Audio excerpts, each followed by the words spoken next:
Hi friends, one India ಕನ್ನಡಗೆ ಸ್ವಾಗತ. ನಾನು ಶ್ರೀರಕ್ಷಾ ರಘುರಾಮ್. ಸ್ನೇಹಿತರೆ, ರತನ್ ಟಾಟಾ ಈ ಹೆಸರನ್ನ ಕೇಳಿದ್ರೆ ಯಾವುದೇ ಆಡಂಬರವಿಲ್ಲದ ಸಿಂಪಲ್ ವ್ಯಕ್ತಿ ನಮ್ಮ ಕಣ್ಣೆದುರು ಬರ್ತಾರೆ. ಅವರನ್ನು ನೋಡಿದ್ರೆ ಟಾಟಾ ಗ್ರೂಪ್ ಎಂಬ ಸಾವಿರಾರು ಕೋಟಿ ಕಂಪನಿಯ ಮಾಲೀಕ ಅನ್ನುವಂತಹ ಯಾವುದೇ ಕುರುಹು ಸಿಗಲ್ಲ.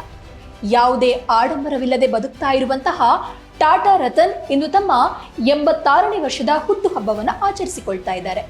ಇನ್ನು ಉದ್ಯಮಿ ರತನ್ ಟಾಟಾದಿಂದ ದೇಶದ ಪ್ರತಿಯೊಬ್ಬರಿಗೂ ಗೌರವ ಮತ್ತು ಹೆಮ್ಮೆ. ಇನ್ನು ಕೋವಿಡ್ ಮಹಾಮಾರಿ ನಮ್ಮನ್ನು ಆವರಿಸಿದಾಗ ದೇಶದ ಜನರ ಬೆಂಬಲಕ್ಕೆ ನಿಂತು ಸುಮಾರು 500 ಕೋಟಿ ದೇಣಿಗೆಯನ್ನು ನೀಡಿದ್ರು. ಹಾಗೆ ಟಾಟಾ ಗ್ರೂಪ್ 1,000 ಕೋಟಿ ರೂಪಾಯಿ ದೇಣಿಗೆಯನ್ನು ನೀಡಿ ಇತರರಿಗೆ ಮಾದರಿಯಾಗಿದ್ರು. ಹಾಗಾಗಿ ಇವತ್ತು ಅವರ ಹುಟ್ಟುಹಬ್ಬ.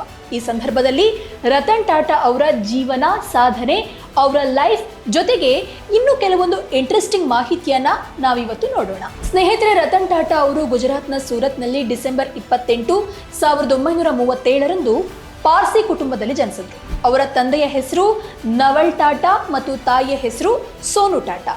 ರತನ್ ಟಾಟಾ ಅವರಿಗೆ 10 ವರ್ಷ ಇರುವಾಗಲೇ ಅವರ ಪೋಷಕರು ಬೇರ್ಪಟ್ಟರು. ನಂತರ ಸೀಮೋನ್ ಟಾಟಾ ಎಂಬುವವರನ್ನ ರತನ್ ಟಾಟಾ ಅವರ ತಂದೆ ಮದುವೆಯಾದ್ರು. ಇವರು ಸ್ವಿಸ್ ಮೂಲದ ಭಾರತೀಯ ಉದ್ಯಮಿ. ಸಿಮೋನ್ 1961ರಲ್ಲಿ ಲ್ಯಾಕ್ಮೆ ಲಿಮಿಟೆಡ್ ಕಂಪನಿಯನ್ನು ಸೇರಿದ್ರು. ಇದರ ನಂತರ ಅವರು 1964ರಲ್ಲಿ ಕಂಪನಿಯ ವ್ಯವಸ್ಥಾಪಕ ನಿರ್ದೇಶಕರಾದರು. 1982ರಲ್ಲಿ ಅವರು ಕಂಪನಿಯ ಅಧ್ಯಕ್ಷರಾದರು. ಅವರು ಟ್ರೆಂಟ್ ಅನ್ನು ಸ್ಥಾಪಿಸಿದ್ರು ಮತ್ತು ಅಕ್ಟೋಬರ್ 30, 2006ರವರೆಗೆ ಅದರ ಕಾರ್ಯನಿರ್ವಾಹಕೇತರ ಅಧ್ಯಕ್ಷರಾಗಿ ಸೇವೆಯನ್ನು ಸಲ್ಲಿಸಿದ್ರು. ಇನ್ನು ರತನ್ ಟಾಟಾ ಅವರಿಗೆ ಇಬ್ಬರು ಸಹೋದರರು, ಜಿಮ್ಮಿ ಟಾಟಾ ಮತ್ತು ನೋಯೆಲ್ ಟಾಟಾ. ಇನ್ನು ರತನ್ ಟಾಟಾ ಅವರ ಶಿಕ್ಷಣ. ರತನ್ ಟಾಟಾ ಅವರು 8ನೇ ತರಗತಿಯವರೆಗೆ ಮುಂಬೈನ ಕ್ಯಾಂಪಿಯನ್ ಶಾಲೆಯಲ್ಲಿ ಅಧ್ಯಯನವನ್ನು ಮಾಡಿದ್ರು. ನಂತರ ಮುಂಬೈನ ಕ್ಯಾಥೆಡ್ರಲ್ ಮತ್ತು ಜಾನ್ ಕಾನನ್ ಶಾಲೆ ಮತ್ತು ಶಿಮ್ಲಾದ ಬಿಷಪ್ ಕಾಟನ್ ಶಾಲೆಯಲ್ಲಿ ವ್ಯಾಸಂಗವನ್ನು ಮಾಡಿದ್ರು. ಇದರ ನಂತರ ಅವರು 1955ರಲ್ಲಿ ನ್ಯೂಯಾರ್ಕ್ ನಗರದ ರಿವರ್ ಡೇಲ್ ಕಂಟ್ರಿ ಸ್ಕೂಲ್ನಿಂದ ಪದವಿಯನ್ನು ಪಡೆದರು. ಇವರು ಆರ್ಕಿಟೆಕ್ಚರ್ ಮತ್ತು ಸ್ಟ್ರಕ್ಚರಲ್ ಇಂಜಿನಿಯರಿಂಗ್ ಅನ್ನು ಅಧ್ಯಯನ ಮಾಡಲು 1959ರಲ್ಲಿ ಕಾರ್ನೆಲ್ ವಿಶ್ವವಿದ್ಯಾಲಯಕ್ಕೆ ಹೋದರು. ನಂತರ 1975ರಲ್ಲಿ ಹಾರ್ವರ್ಡ್ ಬಿಸ್ನೆಸ್ ಸ್ಕೂಲ್ನಿಂದ ಮ್ಯಾನೇಜ್ಮೆಂಟ್ ಕೋರ್ಸ್ ಮಾಡಿದ್ರು. ಇನ್ನು ಇವರು ಶಿಕ್ಷಣವನ್ನು ಮುಗಿಸಿದ ನಂತರ ಟಾಟಾ ಸ್ಟೀಲ್ನಲ್ಲಿ ಮೊದಲ ಬಾರಿಗೆ ಕೆಲಸವನ್ನ ಮಾಡಿದ್ರು. ಈ ಕಂಪನಿ ರತನ್ ಟಾಟಾ ಅವರಿಗೆ ತುಂಬಾ ಇಷ್ಟ.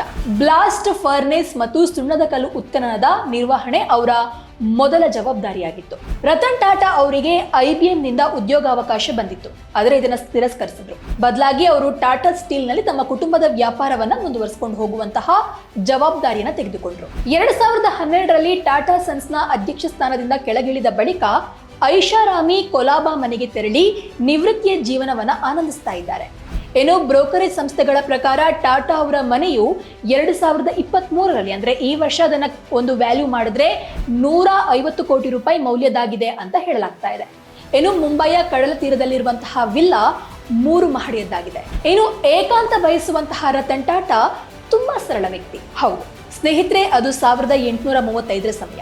ಬ್ರಿಟಿಷ್ ಸಾಮ್ರಾಜ್ಯಕ್ಕೆ ಭಾರತದ ಈಶಾನ್ಯದ ಗಡಿ ಪ್ರದೇಶದ ಅಸ್ಸಾಂನ ನಿತ್ಯ ಹರಿದ್ವರ್ಣ ಅರಣ್ಯ ಪ್ರದೇಶಗಳಲ್ಲಿ ವೈವಿಧ್ಯಮಯ ಚಹಾ ಪ್ರಭೇದಗಳಿತ್ತು ಅನ್ನೋದು ತಿಳಿದಿತ್ತು. ಇದರಿಂದ ಬ್ರಿಟಿಷರ ಚಹಾ ಉದ್ಯಮದ ಅತಿ ದೊಡ್ಡ ಸಾಮ್ರಾಜ್ಯವಾಗಿ ಭಾರತದಲ್ಲಿ ಬೆಳೀತು.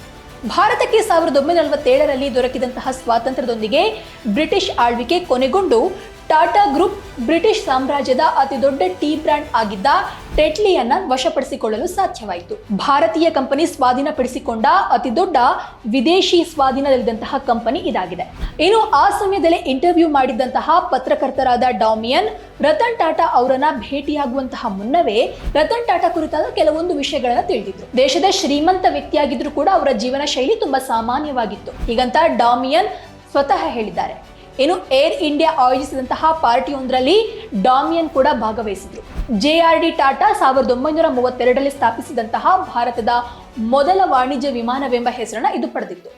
ಸಂಪೂರ್ಣ ಮುಂಬೈಯ ಅತಿರಥ ಮಹಾರಥರು ಅಲ್ಲಿದ್ರು. ಆದ್ರೆ ಹಾಜರಿರಬೇಕಾಗಿದ್ದಂತಹ ಒಬ್ಬ ವ್ಯಕ್ತಿ ಯಾರವರು? ರತನ್ ಟಾಟಾ ಅವರೇ ಪಾರ್ಟಿಯಲ್ಲಿ ಇರ್ಲಿಲ್ಲಂತೆ. ಈ ಬಗ್ಗೆ ಕೇಳಿದಾಗ ಅವರಿಗೆ ಪಾರ್ಟಿಗಳಲ್ಲಿ ಭಾಗವಹಿಸೋದಿಲ್ಲ, ಅವರು ತುಂಬಾ ಏಕಾಂತವನ್ನ, ಪ್ರೈವೇಸಿಯನ್ನ ಇಷ್ಟಪಡ್ತಾರೆ ಅನ್ನೋದು ತಿಳಿದು ಬಂತು ಅಂತ ಹೇಳಿದ್ದಾರೆ. ಇನ್ನು ಕಾರನ್ನ ಒಮ್ಮೊಮ್ಮೆ ಅವರೇ ಚಲಾಯಿಸ್ತಾ ಇದ್ರಂತೆ. ಹಾಗೆ ತಾನೊಬ್ಬ ಗಣ್ಯ ವ್ಯಕ್ತಿ ಅನ್ನೋದನ್ನ, ಹಾಗೆ ತಾನೊಬ್ಬ ಸೆಲೆಬ್ರಿಟಿ ಅನ್ನೋದನ್ನ ಎಲ್ಲೂ ಕೂಡ ತೋರಿಸಿಕೊಳ್ತಾ ಇರಲಿಲ್ಲ. ಜೊತೆಗೆ ಬಡವರಿಗೊಂದು ಕನಸು, ಅಥವಾ ಬಡವರು ಅಥವಾ ಮಧ್ಯಮ ವರ್ಗದವರಿಗೊಂದು ಕನಸು ಇರುತ್ತೆ. ಏನಂತ ಹೇಳಿದ್ರೆ ಕಾರ್ ತೆಗೆದುಕೊಳ್ಬೇಕು, ಕಾರಲ್ಲಿ ಓಡಾಡಬೇಕು ಅಂತ ಹೇಳಿ. ಇಂತಹ ಬಡವರ ಕನಸನ್ನ ಸಾಕಾರಗೊಳಿಸಲು ನ್ಯಾನೋ ಕಾರನ್ನು ಉತ್ಪಾದನೆ ಮಾಡಿದಂತಹ ರತನ್ ಟಾಟಾ ಅವರು ಹಲವು ಸಲ ನ್ಯಾನೋ ಕಾರಿನಲ್ಲೇ ಓಡಾಡಿ ತಮ್ಮ ಸರಳ ವ್ಯಕ್ತಿತ್ವವನ್ನ ಮತ್ತೆ ಸಾಬೀತುಗೊಳಿಸಿದ್ದಾರೆ. ಇನ್ನು ರತನ್ ಟಾಟಾ ಅವರು ಮದ್ವೆ ಆಗಿದ್ದಾರಾ? ಮದ್ವೆ ಆಗಿದ್ರೆ ಯಾರನ್ನ ಮದ್ವೆ ಆಗಿದ್ದಾರೆ? ಅವ್ರ ಲವ್ ಸ್ಟೋರಿ ಏನು? ಇದರ ಬಗ್ಗೆ ಅನೇಕ ಚರ್ಚೆಗಳನ್ನ ಮಾಡ್ತಾ ಇರ್ತಾರೆ. ಆದ್ರೆ ರತನ್ ಟಾಟಾ ಅವರಿಗೆ ಒಂದು ಪ್ರೇಮ ಕಥೆ ಇತ್ತು ಅಥವಾ ಒಂದು ಲವ್ ಸ್ಟೋರಿ ಇತ್ತು.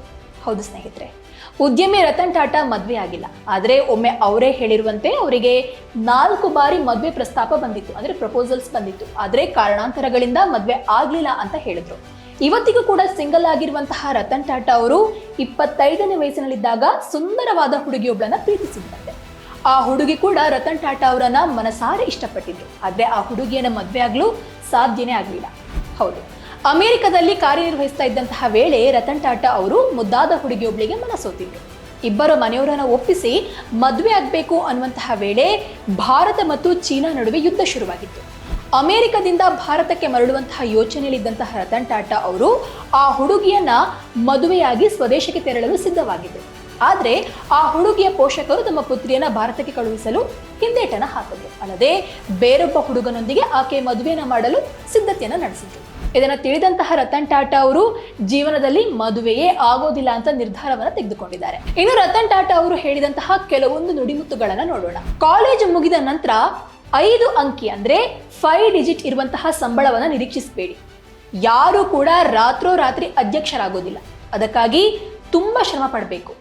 ಜೀವನದಲ್ಲಿ ಮುಂದೆ ಬರಲು ಏರಿಳಿತಗಳು ಬಹಳ ಮುಖ್ಯ ಆಗುತ್ತೆ. ಯಾಕಂದ್ರೆ ECGಯಲ್ಲಿ ಸರಳ ರೇಖೆ ಸ್ಟ್ರೈಟ್ ಲೈನ್ ಬಂದ್ರೆ ನಾವು ಜೀವಂತವಾಗಿಲ್ಲ ಅಂತ ಅರ್ಥ. ನಿಮ್ಮ ತಪ್ಪು ನಿಮ್ದು, ನಿಮ್ಮ ವೈಫಲ್ಯ ಮಾತ್ರ ನಿಮ್ದು. ಅದಕ್ಕೆ ಯಾರನ್ನ ಕೂಡ ದೂಷಿಸಬೇಡಿ. ನಿಮ್ಮ ತಪ್ಪಿನಿಂದ ಪಾಠವನ್ನ ಕಲಿತು ಜೀವನದಲ್ಲಿ ಮುನ್ನಡೆಯಿರಿ. ಚೆನ್ನಾಗಿ ಓದುವ ಮತ್ತು ಕಷ್ಟಪಟ್ಟು ಕೆಲಸ ಮಾಡುವಂತಹ ನಿಮ್ಮ ಸ್ನೇಹಿತರನ್ನ ಎಂದಿಗೂ ಕೂಡ ಕೀಟ್ಲೆ ಮಾಡಬೇಡಿ. ನೀವು ಅವನ ಅಡಿಯಲ್ಲಿ ಕೆಲಸವನ್ನ ಮಾಡಬೇಕಾದಂತಹ ಸಮಯ ಬರುತ್ತೆ. ನಾವು ಮನುಷ್ಯರು, ಕಂಪ್ಯೂಟರ್ ಅಲ್ಲ. ಆದ್ರಿಂದ ಜೀವನವನ್ನ ಆನಂದಿಸಿ. ಯಾವಾಗ್ಲೂ ಕೂಡ ಅದನ್ನ ಗಂಭೀರವಾಗಿ ಮಾಡಬೇಡಿ. ಇನ್ನು ಸರಿಯಾದ ನಿರ್ಧಾರಗಳನ್ನು ತೆಗೆದುಕೊಳ್ಳೋದ್ರಲ್ಲಿ ನನಗೆ ನಂಬಿಕೆ ಇಲ್ಲ. ನಾನು ನಿರ್ಧಾರಗಳನ್ನು ತೆಗೆದುಕೊಳ್ತೇನೆ ಮತ್ತು ನಂತರ ಅವುಗಳನ್ನ ಸರಿ ಅಂತ ಸಾಬೀತುಪಡಿಸ್ತೇನೆ. ನನಗೆ ಮತ್ತೆ ಬದುಕಲು ಅವಕಾಶ ಇದ್ರೆ ನಾನು ಬಹುಶಃ ವಿಭಿನ್ನವಾಗಿ ಮಾಡುವಂತಹ ಅನೇಕ ವಿಷಯಗಳಿವೆ. ಆದರೆ ನಾನು ಏನು ಮಾಡಲು ಸಾಧ್ಯವಾಗಿಲ್ಲ ಅಂತ ಹಿಂತಿರುಗಿ ನೋಡಲು ನಾನು ಇಷ್ಟಪಡೋದಿಲ್ಲ. ಬೇಗ ಹೋಗ್ಬೇಕಾದ್ರೆ ಒಬ್ಬನೇ ಹೋಗು. ಆದ್ರೆ ನೀವು ತುಂಬಾ ದೂರ ಹೋಗಲು ಬಯಸಿದ್ರೆ ಏನ್ ಮಾಡ್ಬೇಕಂತೆ? ಎಲ್ಲರನ್ನ ಒಟ್ಟಿಗೆ ಕರ್ಕೊಂಡು ನಡಿಬೇಕಂತೆ. ಏನೋ ಜನರು ನಿಮ್ಮ ಮೇಲೆ ಕಲ್ಲು ಎಸೆದ್ರೆ ನಿಮ್ಮ ಅರಮನೆಯನ್ನ ಕಟ್ಟಲು ಆ ಕಲ್ಲುಗಳನ್ನ ಬಳಸಿ. ಇಂತಹ ಕೆಲವೊಂದು ನೆನಪಿಡುವಂತಹ ನುಡಿಮುತ್ತುಗಳನ್ನ ಹೇಳಿದ್ದಾರೆ. ಇದರಿಂದ ನಮ್ಮ ಜೀವನಕ್ಕೆ ಬೇಕಾದ ಕೆಲವೊಂದು ಅತ್ಯಮೂಲ್ಯ ಮಾತುಗಳಿವೆ. ನಿಮ್ಗೆ ಈ ನುಡಿಮುತ್ತುಗಳಲ್ಲಿ ಯಾವ್ದಿಷ್ಟ ಆಯ್ತು? ಹಾಗೆ ರತನ್ ಟಾಟಾ ಅವರ ಯಾವ ಕೆಲಸ ಅಥವಾ ರತನ್ ಟಾಟಾ ಅವರ ಯಾವ ವ್ಯಕ್ತಿತ್ವ ನಿಮ್ಗೆ ತುಂಬಾ ಇಷ್ಟ? ಈ ವರದಿ ನಿಮ್ಗೆ ಹೇಗನ್ನಿಸ್ತು ಅನ್ನೋದನ್ನ ಕಮೆಂಟ್ ಮೂಲಕ ತಿಳಿಸಿ. ಹೀಗೆ ಮತ್ತೆ ಭೇಟಿ ಆಗ್ತಾ ಇರೋಣ. ಅಲ್ಲಿಯವರೆಗೂ ಧನ್ಯವಾದ.